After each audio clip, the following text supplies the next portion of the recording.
Hey everybody, it's your old pal Mad Dog coming to you live this very moment here in the Bug Barn Banjo Studio and Podcast Pavilion where the Newt Tank is making that delightful world's longest leak sound while we have a little update.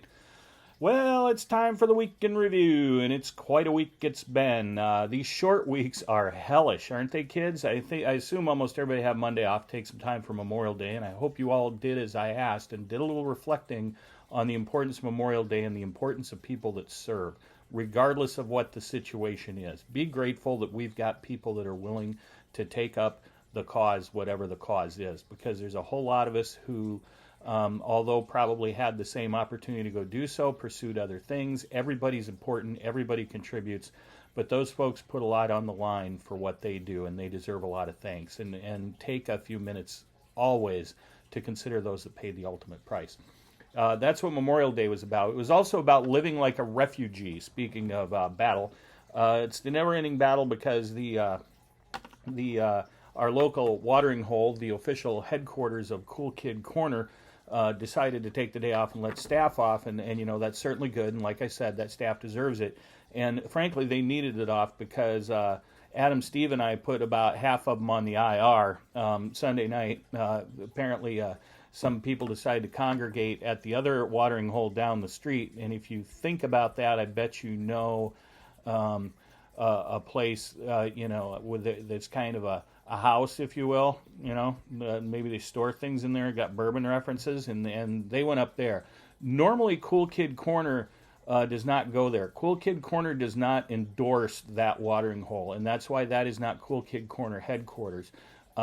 We have issues, besides the obvious, but those folks tend not to meet our rigid standards, which involves like getting a cold beverage generally on demand. It doesn't work that way, and it sure as hell didn't Monday.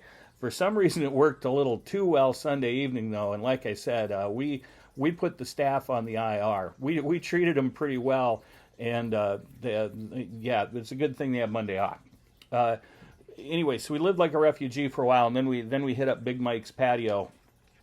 Because we didn't have anywhere else to go and we couldn't think anything better to do, and that's generally every day. But that day in particular, we did it on Big Mike's patio, and I made some delicious Malaysian-style chicken wings that were just fantastic.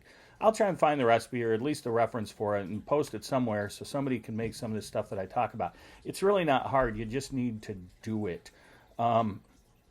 Anyway, we were over there and had the wings, and those were good, and had some cool beverages on the deck. It was really a nice day, and it was fairly warm out, but it was shaded over there, and we really enjoyed it. We're listening to a lot of tunes on the YouTube's tunes, and it was kind of like sort of a Americana hair band, 70s hard rocker sort of MTV kind of thing. It was a whole lot of fun. You get to run it yourself now. And made some chickens that night. I don't know why I was on a total chicken jag, and if you're going to make one chicken, you may as well make two, and as long as I had the cookbook open, I went ahead and made two of those, and those were soaked basically in coconut milk fish sauce and some cilantro and some other stuff. I'm on a campaign to silently get the world to eat more fish sauce. That's what I do. I try and pump fish sauce into everybody all the time. It's in everything. It's good for you. It's one of the best ingredients there is, and we can spend a whole hour talking about that sometime, and maybe we will.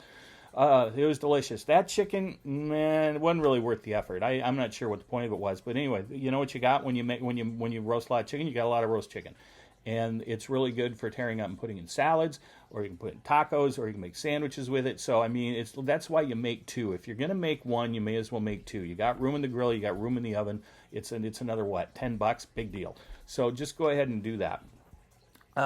Ate tons and tons of salads this week. Salads with chicken, for instance. Made kind of taco salad kind of things with chicken. I could make a Greek salad with some chicken. I can make all kinds of things with the chicken, but the chicken is salad. And it was good. That ate up all the salad, and also bought some bratwurst. And let me tell you, folks, one of the members of Cool Kid Corner, Calamity Sherry, is kind of the R&D division when it comes to food recipe and development. Big fan of the internet and getting hooked into all sorts of interesting cooking videos and shows. Big fan of America's Test Kitchen and Serious Eats. and other programs out there, and follows it religiously and passes on the knowledge, which is generally very welcome, because they're known as an SAP, a Sherry approved recipe. I guess that's an SAR, Sherry approved recipe, but you know what I mean. And when she finds one, it's usually a good one. And she stumbled across on Serious Eats using a sous vide machine, which is just a thing that makes water hot. It's actually, it used to be a scientific, now everybody thinks it's a gourmet cooking tool, and well, both are true. And you seal stuff in a vacuum bag, and it precision heats water, and it holds it at exactly that temperature no matter what's in it, and it holds it indefinitely. You don't want to go indefinitely, but it'll hold it indefinitely. So you can get, I cook those sausages up to 150 sous vide, and you just throw them in there for 3-4 hours, up to 4 hours, at least 45 minutes, but up to 4 hours. And you just pull them off, you drain them, you dry them off well, and then all you really need to do is brown them. You can do that in a skillet if you're being a lazy ass about it, like somebody I know.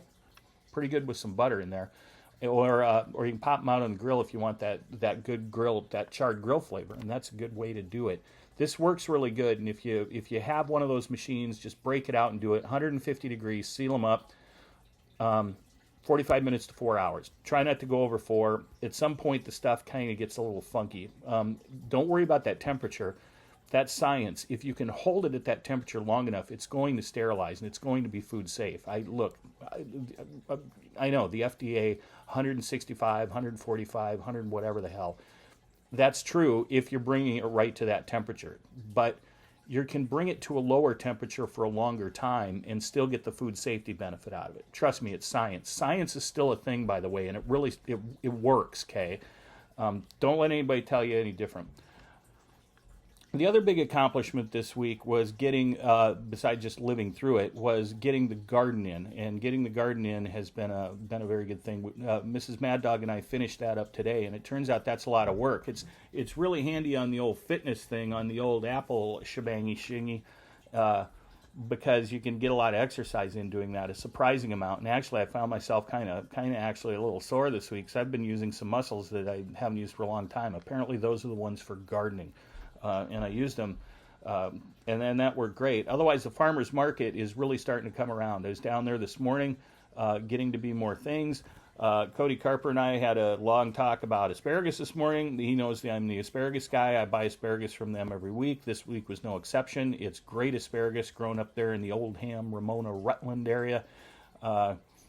One of my grandma's brothers used to live in Oldham, so it's very nice to see those guys, and they're great people, and they grow great stuff, and they're great to see every Saturday morning. My Saturday mornings would not be the same without seeing those guys at the farmers market. I'm just telling you right now, it's a big shout out, and go see them. They're wonderful folks. So it got some asparagus, was having a chat with Cody about that, picked up a couple plants that I needed to fill in some holes, ended up with one more than I needed. But anyway, everything's in the garden. We got that all planted, and I'm really grateful for that, because we're getting ready to leave the country for a little bit. We've got about a week, and we're going to go on a little trip, and you're going to hear all about that, but we don't need to get into all the nitty-gritty on that right this moment. Other than that, everything's just swimming along happily, just ducky around here, trying to get a bunch of things done. One of the things done in anticipation of the big travel, and it needed to be done anyway, was the iPhone upgrade. About 3.5 hours of my life are at a Verizon store that I'm not going to get back. I don't know what the hell the deal is with technology, but the more advanced it gets, the more difficult it gets to even get it and to even switch it out. Things shouldn't be this hard and shouldn't take that long. And I don't have the patience for that. I never did have the patience for that, and I'm not exactly growing in the patience for that department as I get older, as it turns out. I need somebody to kind of take care of this for me. I will pay you, just do it, and bring it back and make sure it works, or you're in trouble. Anyway, that's what it is, folks. This evening, I got some carne asada going, because that just sounded so good. We're going to grill. We're going to make some guacamole in the molcajete, which is absolutely the best way to make it. That's one of those basalt rock handmade Mexican mortar pestle thingamabobbers, and you can make good guacamole without one of these things. In fact, you can make great guacamole without one of these things, but you cannot make the best guacamole that you can possibly make without one, and you can take that to the bank. That's how you get the good stuff. That's how you get all the essence out of the peppers and the onions and the cilantro, and you get those avocados in there and some lime juice, and just salt it until it's sweet and salty and creamy and good. That is super duper good. Gonna put that on there. Got some spring onions that I'm gonna grill with that meat, and I'm gonna throw some jalapenos on it because why not? Because it's so good. Anyway, that's the news. It's about time to call it an old day here. Got a lot to figure out, but first it's time for a shifty because I've been at it hard since about 7:30 this morning. It's now coming up on about 1:05, and there's got to be something better to do than, I don't know, everything. So I'm going to go find the cool kids and have a little hangout. So everybody have a good Saturday. We'll probably check in with you tomorrow and try and get at you a few more times throughout the week. Thanks for being here, and thanks for hanging in. This is a lot of fun to do. It's fun to see you all. It's fun when people think this is okay. If you don't think it's okay, I don't care. Go scroll it and go troll somebody else. That's fine. You can do that. If you do like this, though, would you please subscribe to the channel and hit like and, share it with your friends. This is kind of fun, and I enjoy doing it. And if you enjoy doing it, and if you enjoy me doing it, well, pass on the good word, and let's see if we can't keep the party going. Maybe I can get one of them blogger thing awards and write a check, and then we'll have a big party. That'd be fun. That's a promise. We can get her done. Anyway, let's have a good day. Everybody play a train song. Rock on. Catch you all later.